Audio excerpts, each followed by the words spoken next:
আসসালামু আলাইকুম। Bird receive করার পর দেখা যাচ্ছে যে মুরগির বাচ্চা ড্রিঙ্কারে গা ভিজাচ্ছে। এর কারণ হচ্ছে যে বাইরে তাপমাত্রা কম, এখানে তাপমাত্রা বেশি থাকার কারণে মুরগির বাচ্চা যখন পানি খাইতে আসে, তো পানির তাপমাত্রা একটু কম থাকার কারণে তারা আরাম বা কমফোর্ট ফিল করে, যার কারণে তারা এখানে গা ভিজায়।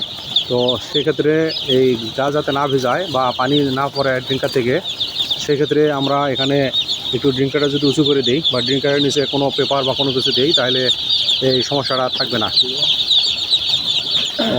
বাচ্চা যে রিসিভ করছে, বাচ্চা রিসিভের যে কার্টুনটা আছে, কার্টুনটা যদি আমরা তলে দিই, তাহলে এখানে ড্রিঙ্কার থেকে পানি পড়ার সম্ভাবনা কম এবং মুরগির বাচ্চা ভেজার সম্ভাবনা কম। তো আমাদের যে ব্রুডিং পেপার আছে, সেই ব্রুডিং পেপারও ভিজবে না।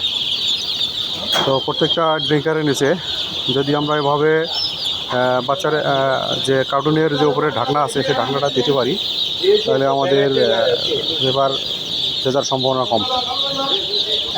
সাধারণত এই 3-4 ঘন্টা এই অবস্থায় থাকে, এরপরে কোনো সমস্যা হয় না, কোনো মুরগি ভেজে না এবং পেপারও ভেজে না।